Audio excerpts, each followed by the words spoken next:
So, about a year ago, I was brutally canceled off the internet for having a billionaire father as well as political connections. But tonight, I'm going to use that privilege to expose what really happened with Erika Kirk. Because once you understand how these elite circles actually operate, the entire mystery around her becomes incredibly obvious. So, take a seat, grab a bag of popcorn because I might get deleted for posting this. So, in order to fully understand what happened with this crazy bitch, you need to understand the fundamentals of politics themselves.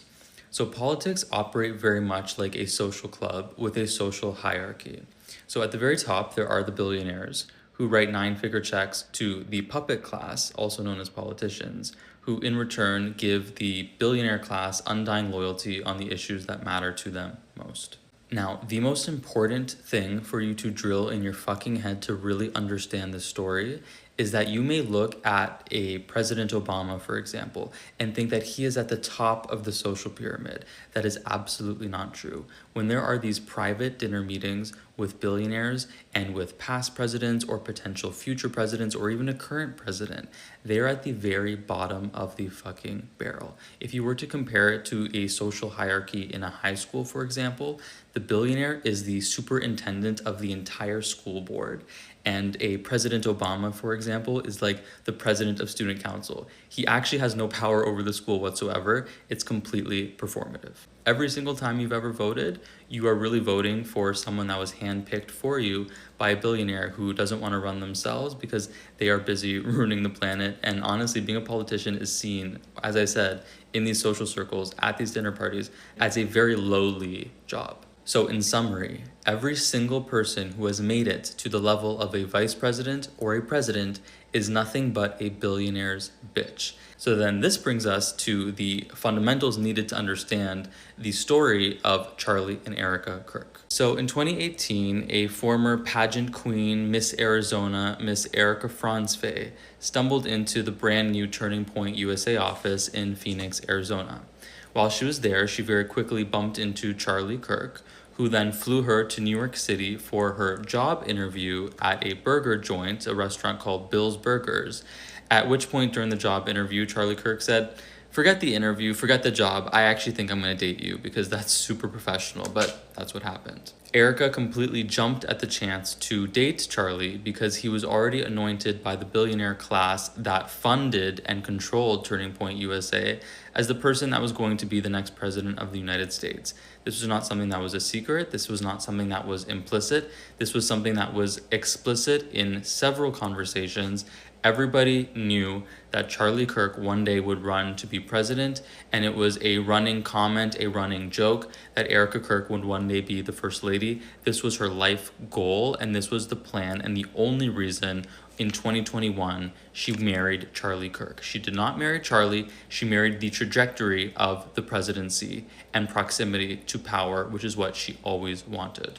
Erika Kirk was never a stay-at-home wife. She was the operator. She hosted the donor dinners, she schmoozed the billionaires, she sealed the checks, and she ran all of the events. This is documented. Charlie was nothing but the face. He was the schmuck, the puppet that went to university to embarrass college kids, to then clip them on social media and raise money for his political campaign disguised as a charity. That's all it ever was. And Erika was the one that upkept and fostered the relationships with the billionaire class. The agreement for them was very simple. Do what you're told, ride the youth wave to the White House, and then become president and first lady of the United States.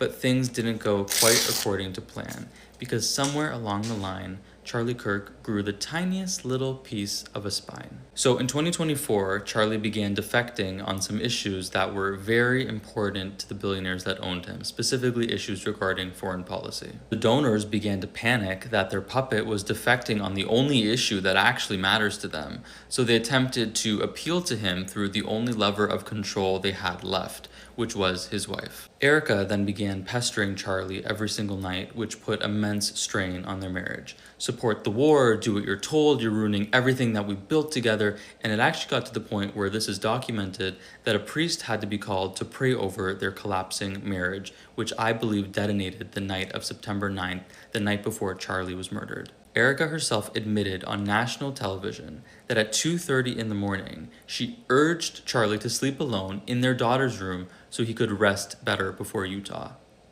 In the morning, Charlie grabbed his ring and his necklace from the bathroom and left for this huge, very important event without saying goodbye to his wife. It's been reported that shortly before his assassination, he messaged one of his friends saying, "It feels like it's over." A lot of people interpreted this as him talking about his life, but I think it's very obvious he was talking about his marriage. I think the night of September 9th, there was a fight, and Charlie and Erika decided that they would be getting a divorce. Now, I believe the only explanation that makes any sense is around the same time of Charlie messaging his friends that it's over in reference to his marriage. Erika also messaged the donors saying it's over, not only in reference to her marriage to Charlie, but in reference to all hope being lost that he would ever come back to their side politically, because he literally texted other people that he would be leaving the Israel cause. Now, from the donor's perspective, the looming divorce between Charlie and Erika not only could represent the end of Turning Point USA from an optics perspective, would be absolutely catastrophic, but also represents the fact that the very last string on their puppet, which was Erika, is gone. So they had no choice but to do what the mob does when you don't listen to them after you take their money, which is to get rid of you. And we all know what happened next. Conveniently, a 22-year-old from 142 yards away with the best shot in the entire world got rid of Charlie just in time to save Turning Point USA and anoint the new CEO, which is, of course, Erika Kirk. Just in time, right before Charlie was able to announce the divorce or the fact that he was leaving the cause. Nobody in the history of political assassinations has ever acted as bizarre as Erika Kirk. And I think that thing we're all registering as inauthenticity is actually guilt. Not only did Erika Kirk immediately accept the lone gunman narrative that doesn't make any sense for a multitude of reasons, she actually scolded the public for demanding answers and for being skeptical. The only reason she's not demanding answers is because she knows exactly who did it and why.